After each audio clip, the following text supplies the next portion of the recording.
ассалому алайкум бинандагони гиромӣ, барномаи тилоотии ахборро мустақиман манзури шумо менамоем. 19 август таҳти раёсати президенти ҷумҳурии Тоҷикистон, пешвои миллат, раиси шӯрои президенти ҷумҳурии Тоҷикистон оид ба рушди иқтисоди рақамӣ муҳтарам Эмомалӣ Раҳмон ҷаласаи якуми шӯро баргузор гардид. Дар кори ҷаласа аъзои шӯро ва роҳбарон намояндагони вазорату идораҳои дахлдор иштирок намуданд. Дар ҷаласа масъалаҳои вобаста ба самтҳои афзалиятнок ва тадбирҳои амалисозии барномаи миёнамуҳлати рушди иқтисоди рақамӣ дар ҷумҳурии Тоҷикистон барои солҳои 2026-2030, инчунин пешниҳоди масъалаи рақамикунонии пурраи хизматрасониҳои давлатӣ ва ҳамгироии махзанҳои маълумот мавриди баррасӣ қарор гирифтанд. Президенти кишвар, раиси шӯро муҳтарам Эмомалӣ Раҳмон таъкид намуданд, ки таъсиси шӯро идомаи мантиқии сиёсати давлат дар самти навсозии иқтисоди миллӣ, такмили идоракунии давлатӣ ва истифодаи имкониятҳои технологияҳои рақамӣ мебошад. Зикр гардид, ки эълон шудани солҳои 2026-2030 ҳамчун солҳои рушди иқтисоди рақамӣ ва инноватсия ва тасдиқи барномаи миёнамуҳлати рушди иқтисоди рақамӣ барои солҳои 2026-2030 барои пешбурди ин раванд заминаи зарурӣ фароҳам овардааст. Сарвари давлат иброз доштанд, ки рақамикунонӣ бояд пеш аз ҳама ба беҳтар гардидани зиндагии мардум, сарфаи вақти шаҳрвандону соҳибкорон, кам шудани хароҷоти иловагӣ, шаффофияти идоракунӣ ва афзоиши рақобатнокии иқтисоди миллӣ хизмат намояд. таъкид гардид, ки дар мамлакат низомҳои иттилоотӣ ва хизматрасониҳои электронӣ роҳандозӣ шудаанд, вале фаъолияти ҷудогонаи онҳо такроран талаб намудани маълумот, мавҷудияти расмиёти коғазӣ ва номуайянии натиҷаи баъзе лоиҳаҳо ҳанӯз мушоҳида мешавад. аз ин рӯ ҳамгироии низомҳо, ҳифзи маълумоти шахсӣ, амнияти киберӣ, шаффофияти хароҷот ва риояи принсипи маълумот танҳо як маротиба аз вазифаҳои муҳим арзёбӣ гардид. муовини раиси шӯро, муовини якуми сарвазири ҷумҳурии Тоҷикистон Ҳоким Холиқзода доир ба самтҳои афзалиятнок ва тадбирҳои амалисозии барномаи миёнамуҳлати рушди иқтисоди рақамӣ гузориш дод. дар идома раиси кумитаи давлатии сармоягузорӣ ва идораи амволи давлатии ҷумҳурии Тоҷикистон Султон Раҳимзода вобаста ба ҷалби сармоя ва механизмҳои маблағгузории лоиҳаҳои рақамӣ ва вазири маориф ва илми ҷумҳурии Тоҷикистон Раҳим Саидзода оид ба омодасозии кадрҳо ва баландбардоштани саводнокии рақамии аҳолӣ иттилоъ дод. директори агентии инноватсия ва технологияҳои рақамӣ Хуршед Мирзо вобаста ба рақамикунонии пурраи хизматрасониҳои давлатӣ ва ҳамгироии махзанҳои маълумот пешниҳодҳо манзур кард. зимни муҳокима таъкид гардид, ки ҳар як пешниҳоди марбут ба рақамикунонӣ бояд ба натиҷаи мушаххас, муҳлати иҷро, манбаи маблағгузорӣ ва масъулияти роҳбарон пайваст карда шавад. барои солҳои 2027-2030 ҳадафҳои солона ва натиҷаи ниҳоӣ муайян гардида, аз таҳияи чорабиниҳои такрорӣ ва маблағгузории лоиҳаҳои беасос пешгирӣ карда шавад. пешвои миллат муҳтарам Эмомалӣ Раҳмон зарур шумориданд, ки рақамикунонӣ дар асоси 4 принсипи асосӣ: натиҷаи мушаххас барои инсон ва иқтисод, роҳандозии сохтори ягонаи рақамии давлат, пешниҳоди маълумот танҳо як маротиба ва дастрасии баробари шаҳрвандон ба хизматрасониҳои давлатӣ амалӣ карда шавад. самтҳои афзалиятноки рушди иқтисоди рақамӣ, ташкили низоми ягонаи идоракунии равандҳои рақамикунонӣ, рушди инфрасохтори рақамӣ, ташкили низоми миллии маълумот ва ҳамгироии феҳристҳои давлатӣ, пурра электронӣ намудани хизматрасониҳои давлатӣ, рақамикунонии бахшҳои воқеии иқтисод ва соҳаҳои иҷтимоӣ, рушди сармояи инсонӣ, соҳибкории рақамӣ ва инноватсия, ҷалби сармоя, истифодаи зеҳни сунъӣ ва таъмини амнияти киберӣ муайян гардиданд. мақомоти иҷроияи марказӣ ва маҳаллии ҳокимияти давлатӣ вазифадор шуданд, ки масъулони сатҳи техникиро барои ҳамоҳангсозӣ ва пешбурди низомҳои рақамӣ муайян намуда, дар ин самт бо агентии инноватсия ва технологияҳои рақамӣ ҳамкории доимӣ ба роҳ монанд. ба мақомоти давлатӣ хизматрасон супориш дода шуд ки барои ворид намудани хизматрасониҳои худ ба портали ягона ва пешниҳоди пурраи онҳо дар шакли электронӣ чораҳои бетаъхир андешанд. пеш аз электронӣ намудани ҳар як хизматрасонӣ тартиби он сода гардида, талаботи зиёдатӣ, ҳуҷҷатҳои такрорӣ ва муроҷиати беасос ба чанд мақом барҳам дода шаванд. агентии инноватсия ва технологияҳои рақамӣ якҷо бо вазорати адлия ва вазорати идораҳои соҳавӣ вазифадор гардид ки нақшаи марҳала ба марҳала пурра электронӣ намудани хизматрасониҳои афзалиятноки давлатиро пешниҳод намояд. таъкид гардид ки хадамоти алоқа якҷо бо мақомоти дахлдор бояд иҷрои пурра ва саривақтии нақшаи рушди соҳаи алоқаро таъмин намуда, диққати асосиро ба баланд бардоштани сифат ва фарогирии интернет махсусан дар минтақаҳои дурдаст равона созад. ба хадамоти гумрук супориш дода шуд ки якҷо бо агентии инноватсия ва технологияҳои рақамӣ, вазорати молия, кумитаи андоз ва дигар мақомоти дахлдор харитаи гузариш ба расмиёти пурра беқоғазро таҳия ва татбиқ намояд. вазоратҳои рушди иқтисод ва савдо, молия, кумитаи давлатии сармоягузорӣ ва идораи амволи давлатӣ, бонки миллӣ ва агентии инноватсия ва технологияҳои рақамӣ вазифадор гардиданд ки оид ба ҷалби сармояи хусусӣ ва рушди соҳибкории рақамӣ пешниҳодҳо манзур намоянд. таъкид гардид ки дастгирии давлатӣ бояд шаффоф, рақобатнок ва ба натиҷа нигаронидашуда барои иштироки ширкатҳои ватанӣ ва ба кор даровардани маҳсулоти инноватсионӣ имконияти бештар фароҳам оварда шавад. ба вазорати маориф ва илм супориш дода шуд ки якҷо бо вазорати меҳнат, муҳоҷират ва шуғли аҳолӣ, кумита оид ба таҳсилоти ибтидоӣ ва миёнаи касбӣ, муассисаҳои таълимӣ ва бахши хусусӣ барномаҳои омодасозӣ ва бозомӯзии кадрҳоро ба талаботи воқеии бозори меҳнат мутобиқ созад. таъкид гардид ки дар баробари малакаҳои касбӣ тадбирҳо барои баланд бардоштани саводнокии рақамии аҳолӣ низ бояд тақвият дода шавад. агентии инноватсия ва технологияҳои рақамӣ якҷо бо мақомоти дахлдор вазифадор гардид ки оид ба истифодаи масъулонаи зеҳни сунъӣ дар соҳаҳои иқтисоди миллӣ ва таҳкими амнияти киберӣ пешниҳодҳо манзур намояд. ҳукумати мамлакат вазифадор гардид ки фаъолияти роҳбарони вазорату идораҳоро аз рӯи натиҷаҳои рақамикунонӣ арзёбӣ намояд. таъкид гардид ки роҳбарон барои ҳамгироии низомҳо, сифати маълумот, содагардонии хизматрасониҳо, истифодаи самараноки маблағ ва натиҷаҳои воқеии лоиҳаҳои рақамӣ масъулияти шахсӣ доранд.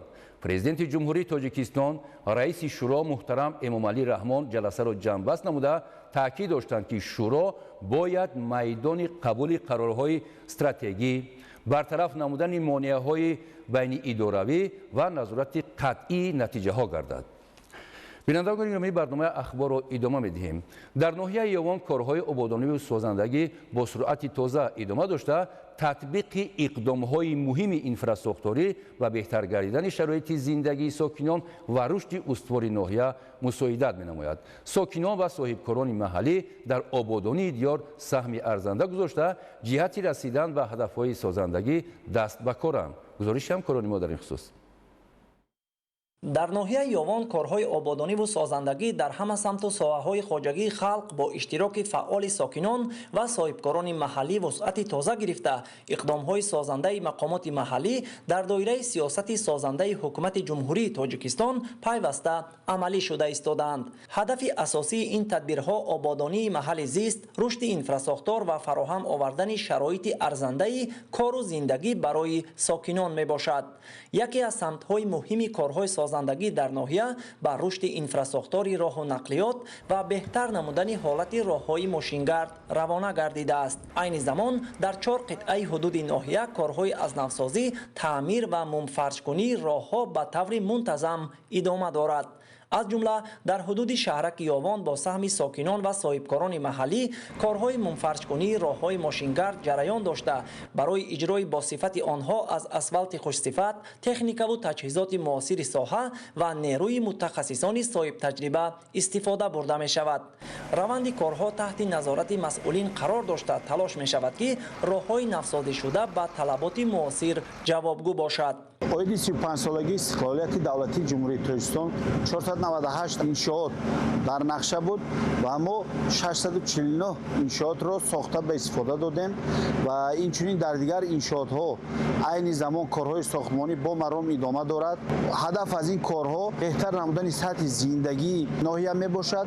дар маркази шаҳраки ноҳияи Ёвон ба миқдори 5 километр роҳҳоро мунфарш намуда истодам. ба иттилои масъулин паҳноии баъзе қитъаҳои роҳ дар маркази ноҳия ба беш аз 20 метр мерасад ки пас аз анҷоми корҳои мунфаршкунӣ на танҳо ҳаракати воситаҳои нақлиётро беҳтар, балки намои шаҳраку маҳаллаҳоро низ боз ҳам ободу зебо хоҳад кард. дар маҷмӯъ раванди корҳои ободониву созандагӣ дар ноҳияи Ёвон гувоҳи он аст ки сокинон ва соҳибкорони маҳаллӣ дар татбиқи иқдомҳои созанда саҳми арзанда мегузоранд. ин ҳамбастагӣ ва ташаббусҳои созанда ба рушди босуботи ноҳия, беҳтар гардидани инфрасохтор ва фароҳам овардани шароити мусоиди зиндагӣ мусоидат мекунад. зеро ободии ватан аз ободии ҳар як маҳал оғоз меёбад. бо ҳамин дарки масъулияти шаҳрвандӣ сокинони ноҳияи Ёвон кӯшиш доранд ки дар пешрафти диёри худ саҳми муносиб гузошта бо меҳнати созанда ва иқдомҳои нек барои насли имрӯз ва фардо як мулки ободу пешрафта ба мерос гузоранд. нигоҳдорӣ ва таъмири роҳҳо барои таъмини ҳаракати бехатару мунтазами нақлиёт аҳамияти муҳим дорад.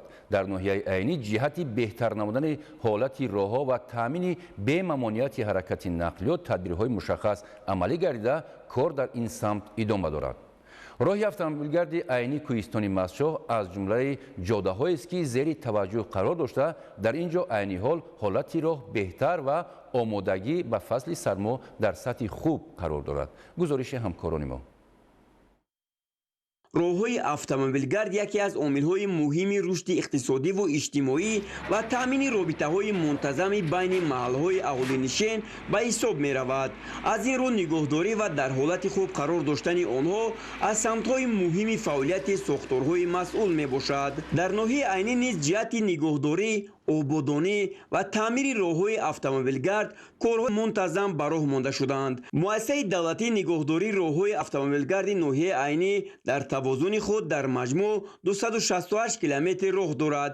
аз ин миқдор 112,8 километр роҳҳои автомобилгарди маҳаллӣ, 103 километр роҳҳои ҷумҳуриявӣ ва 52,2 километр роҳҳои байналмилалиро ташкил медиҳад.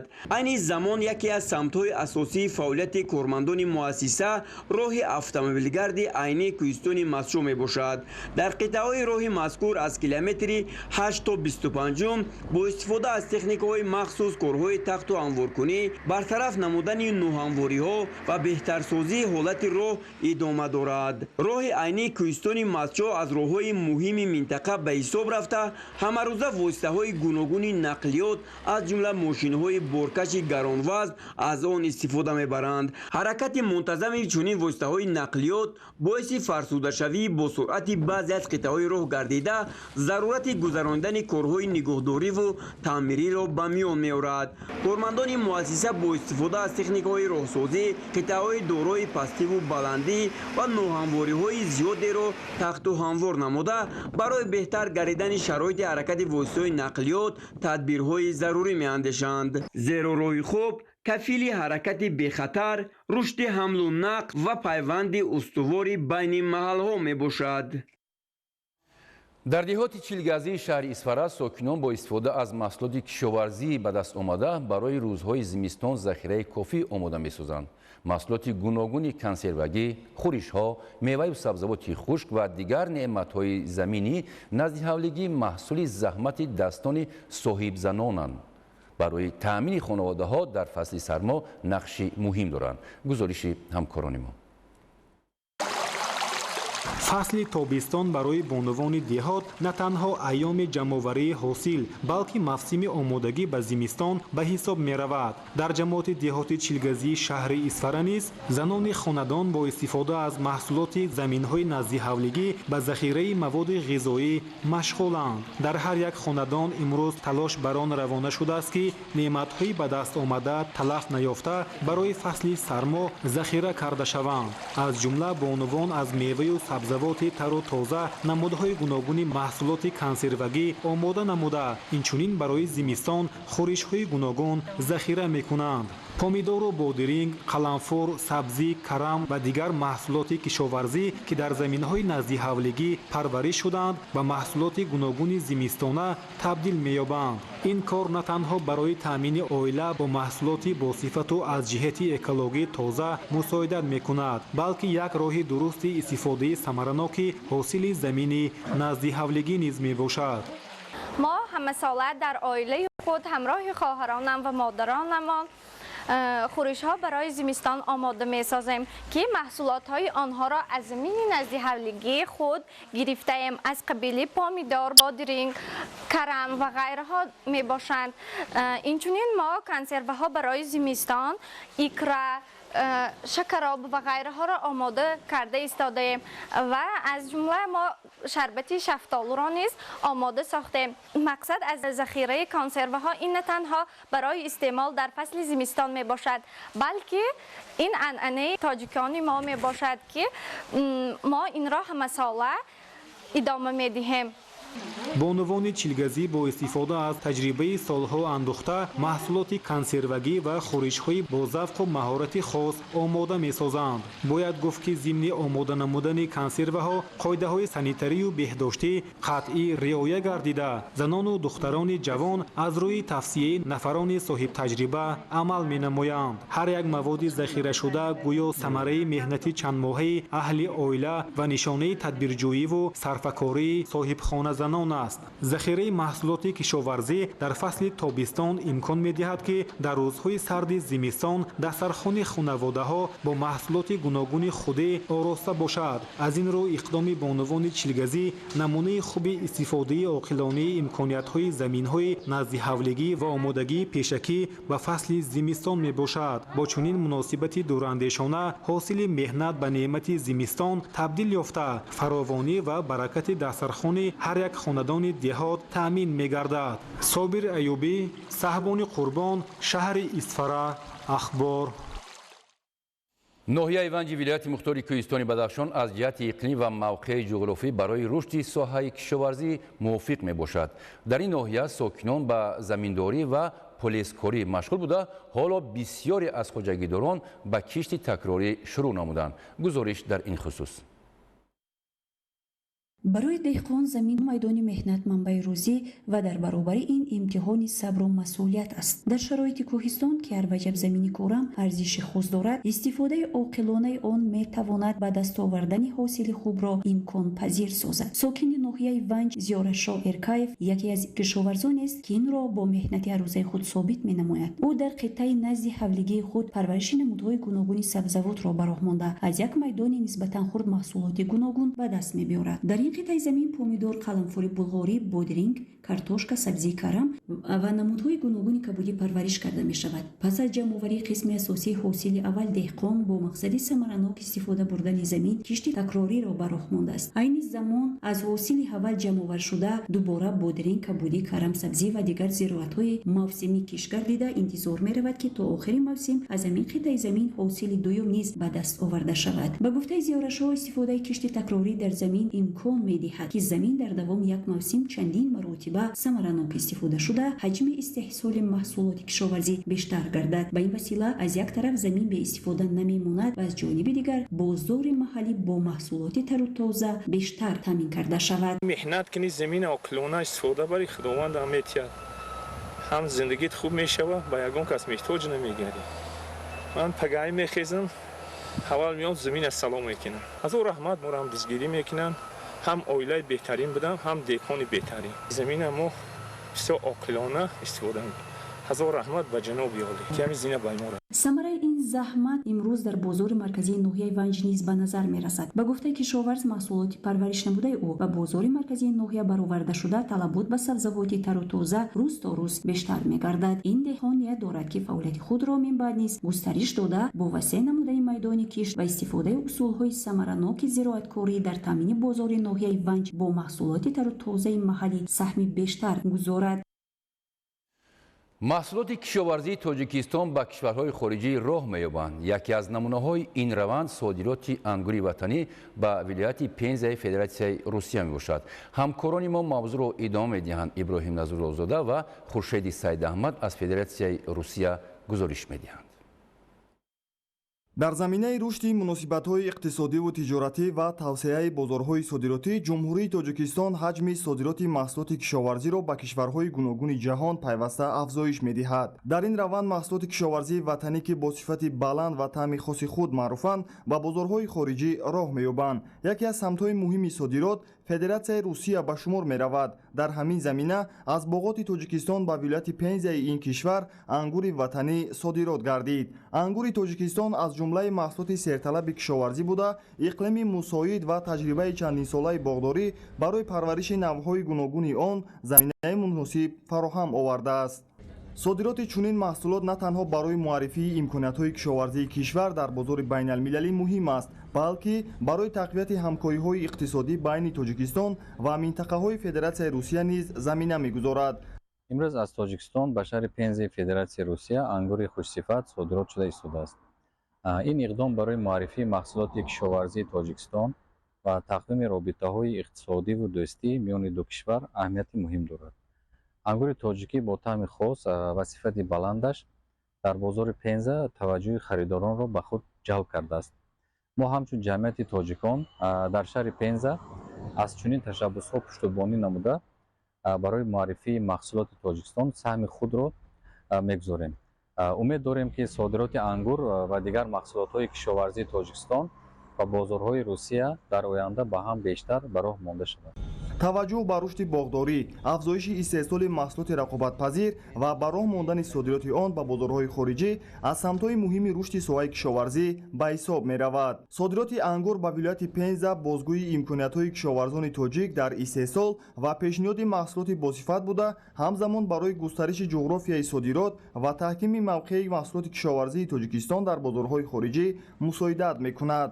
иброҳим Назлозода, Хуршеди Саидаҳмад, Федератсияи Русия, ахбор. бинандагони гиромӣ, мо шуморо бо дигар хабаргузоришҳо дар нашрҳои минбаъдаи барномаҳои ахбор ошно месозем. саломат бошед.